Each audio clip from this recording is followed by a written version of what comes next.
biso bazalaka na serre. Émergence wana TV adu elenga bandeko.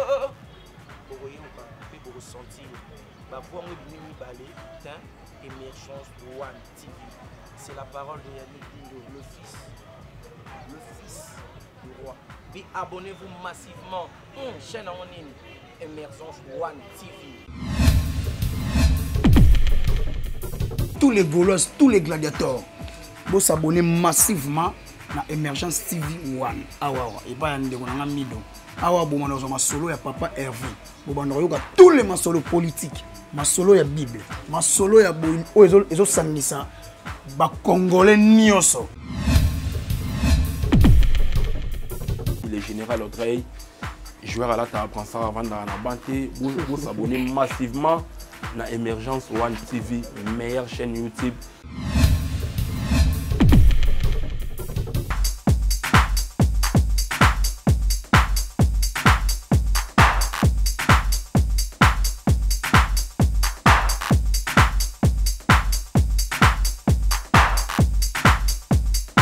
Oui, bonjour et bonsoir fidèles internautes, ça dépend de l'heure que vous nous suivez.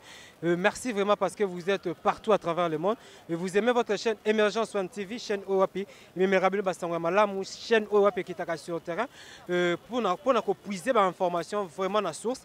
Et là, vous allez remarquer que dans le chantier, et chantier OAPI, il y a saut de moutons, il y a liberté au niveau Yamassina. Et pas parmi les sauts de moutons, le pénètre qui est lancé.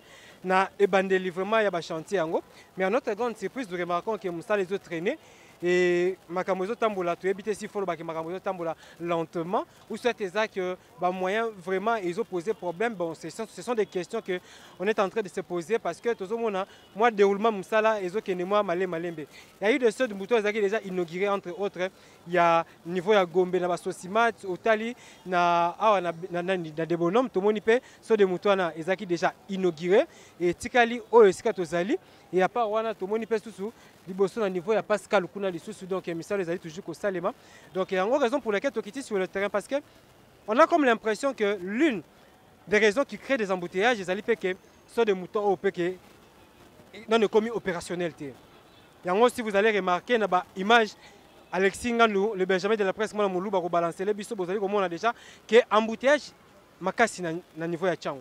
Ma camion belé et télémi, embouteillage, je remets ça toujours qu'on continue, bien qu'il y ait quelques solutions qui est pesami, mais déjà, on a niveau ma sina, donc embouteillage c'est sérieux. Bisous moi aussi, tu as qui n'en déjà, tu sais qui déjà victime d'embouteillage, on peut ça qui raison tout comme moi retard. Donc, plaisir à ma casse parce que Naïbi qui est besoin de la le mot est ma casse. Donc, c'est 37 ou 38 degrés déjà. Donc, on s'est décidé de descendre sur le terrain pour vous apporter des informations pour que nous ayons vraiment évolution mission na bino ndenge nezali to kitapena to ko tala neni makambo zali ko sala ma to ko sola na responsable pe ingénieur ou azali ko diriger misala na chantier oyo ameka un peu ko expliquer biso apesa biso pe ba raison puis délai. Oui, c'est éthique pour que misala oyo ou soit de moto il y a liberté et comme opérationnel. Donc continuez toujours de nous suivre sur Émergence One TV. Moussa les autres continuez toujours. Abonnez-vous massivement et je répète encore abonnez-vous massivement partout aussi que style Kozomabino bo s'abonner et nakobenga concert nangai au nom de Nana Falanga donc il y a un de trop mekampe ko seulement muke parce que tu as qui na sur terrain tout monde a tout na eloko nini awa ezo simbate pourquoi misala ezo silate yango tu as qui na yaya tu as qui na grande sœur tu as qui na cher ami to kutana awa to mekampe ko sala analyse ya ba chantier yango ndene zali ko kende ndeko na ngai bonjour mon frère. Oui, plaisir à trop to kutana sur terrain ya ki makamu na yo ngapene makamu na ngai Sala nde makamu. Tu nous as permis d'accorder une interview au Tomekampe Kosola sur des moutons à niveau de liberté, Moussala Iso Salima, Malembe tout de Salima Mbao. En tout cas, pour Nangaï, Iso Salima Malembe, parce que depuis Bafungoli, Monsieur Ezala qui déjà pourquoi Bakozo a tant moulaï nyon sowana. Normalement, il fallait continuer directement à enchaîner la Moussala. Il fallait freiner les embouteillages, soit dans net, tu vois qu'ils ont ça qui est mingité. Dans le monde, on a besoin de zali. Et là, on est parce qu'un individu a milliards. Mais pour nous aussi, ça saute de mouton, tout un problème. Des problèmes se poser en voilà. Individu a milliards, mais pendant ça saute de mouton. Il y a promis. Oui, grande sœur bien que individu a un milliard, mais pour le coup, si ça musala au ilo ni zanga parce que mboka ou eza mboka moko tellement riche et misala ya boye ko zo biso temps belé parce que peuple ya Tchango bazali ko souffrir makasi na embouteillage mais ces derniers temps moi c'est comme si moi embouteillage on peut diminuer. Je suis par rapport à des bonhommes mais ce comme le ngwe quartier 1 au côté na entrée à Kimbuta ti ozo koto nyon sur liberté ti okoma kuna donc pas moyen. Na kanisi cameraman azo balancer ba image bozo mona donc embouteillage moko donc nayebi kuté. Nayebi kuté langue ni na lobela so na Kiswahili so na monoko nini parce que donc impossible. Embouteillage ya kosakana te en tout cas to beleli vraiment là-bas oyo bazali ba responsable ya musala oyo ba meka un peu ko fungula ba saki ko fungula ba banque ko fungula sur place ni bozo ka mbongo poso de mouton et si là bo c'est la biso plaisir et ça la biso bien makasi pour prochainement to ya lisusu to kutu so de mouton et si oui, il y en a des journalistes d'investigation qui travaillent vraiment sur le terrain et récemment autant c'est l'émission mo sola ki na bana Tchango balobagini. Bon, bana Tchango ba sepelité parce que le lenge mosala ngozo kende les appels ndenge ba yoka na kité. Tant bo fungoli nzela bolobi bo sala ba saute de mouton. C'est-à-dire c'est que mbongo yo se bimi mbala moko pona finition yo so ya la saute de mouton. Comment ça fait-il saute de mouton était à 6 bo fungoli 4 bo tiki 2. Au moins que ezo sala moi nyungu ezo pesa moi batumité ma passe parce que bango côté bazo souffrir. Awa na Tchango population mutu so ayebi azala na poto ozala partout obi ke Tchango nde Tchango batu bazala ka ya kosakana te ko bote za autorisé makambo so za malamu kolie za bien makambo so za bien preuve nio que to wuti na yo wana to moni pont ya Njili et boukadi directement bon c'est comme ça l'état faut azala vigilant l'état faut azala actif donc c'est comme ça bi mbala mo comme na au sali pour faire plaisir na peuple mais net ko tika boy vraiment en tout cas naza contenté pour l'état c'est longa on les autres engagés que ngai ne Nadine Fatouma la patronne la lobby nga naza contente parce que ça traîne beaucoup et c'est le quoi c'est dans la mbongo te poko tongelo ko soki mutana mbo ata soki individu asombi le pangu na ye anga asala immeuble alobi esala 2 mois akotonga ngo tongo pourquoi bata tongo baye batongi bata budu baye batongi pe esili bongo l'état. Oui, par rapport il y a ndenge masolo ezali ko kende s'il faut estimer tant éthique pour que misalo est là bien que on a un ingénieur tout ça maçon te okoki estimer pendant na temps nini pendant est-ce que Tito Silisa mois de mars aux espérer pendant que misalo est là début avril je crois début avril ouais peut-être début avril ba ko Silisa parce que déjà oya mwaka c'est bon elle déjà de Cécilie na moni quelqu'un elle wana plutôt elle wana so que Sili donc mais kuna on monte que bazo dame la mususu ba entamé bien mbongo ali kamuza kama mbongo.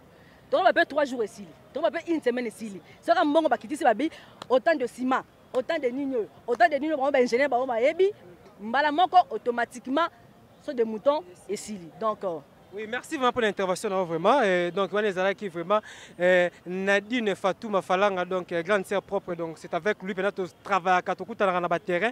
Donc en réalité à terrain dans makambo belé et continuez toujours de vous abonner sur Emergence One TV à tous ali na so de mouton, il y a niveau, il y a liberté. Donc, tu es appelé tout ça là, nano, étude, tout le monde a un message qui évolue. Tout à l'heure, là, tu reçois un ingénieur.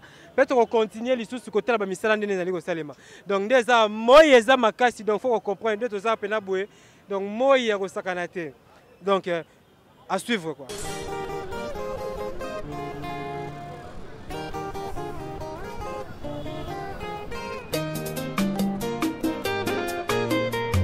Bien-aimé, il est temps que ta lumière luise.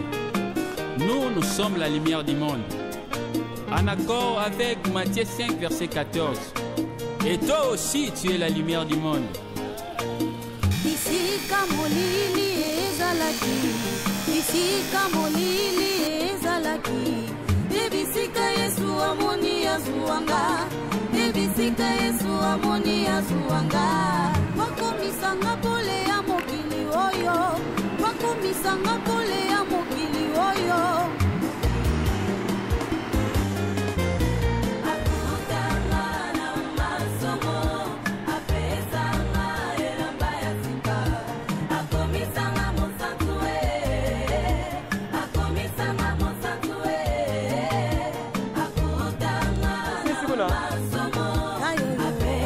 osalaka te elamba ya sika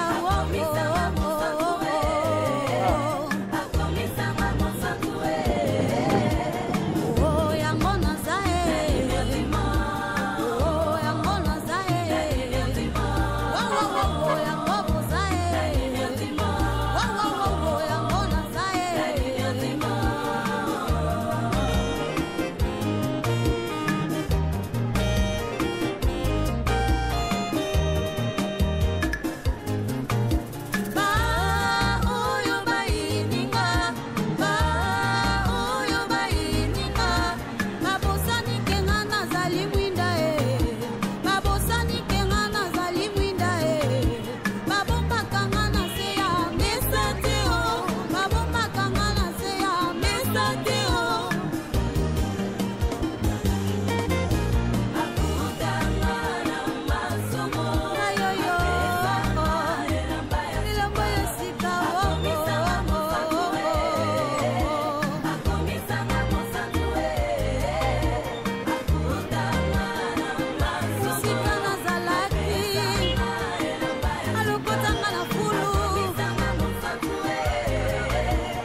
Vraiment danser pour le Seigneur Jésus-Christ.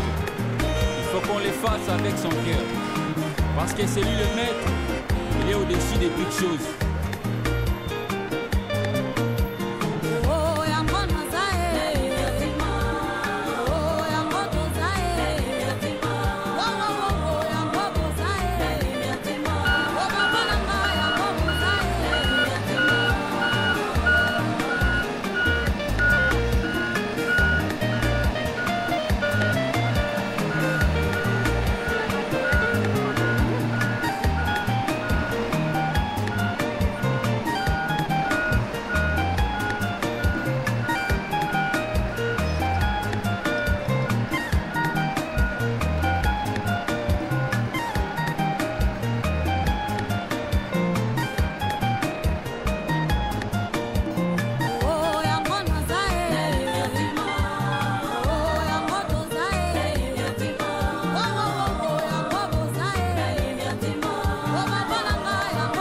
Que c'est lui le maître, il est au-dessus de toutes choses.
Oui, fidèle internaute, ndenge bozali komona bino moko.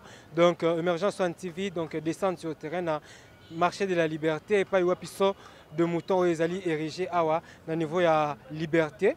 Donc musala ezali ko évoluer donc totali biso moko tokiti sur le terrain donc tozi ba précision to moni pe ba image ndenge ni makambo ezali ko salema. Donc on allait prendre l'ingénieur pour que tout cela suite à ya moi mouvement Mourasali en Bomonique, to solution ingénieur mais dans l'ensemble vraiment maramouté l'équipe bien boza comme on a image binomoko et na 5 ans là-bas Congolais boza la patient boza la vraiment patient parce que très bientôt là musala aussi là sur des moutons aussi là boza la servi et puis Congolais nyonso tout pe kino to kotamula na so de mouton pe bana chango baza la calme donc pour la autre suki awa donc un grand merci de abonner tout et Émergence One TV continuez toujours de vous abonner aimer commenter et surtout bon continuez toujours couper ça biso ba conseil na bino très important tous on a besoin nango donc on est toujours ensemble on se retrouve très prochainement au revoir.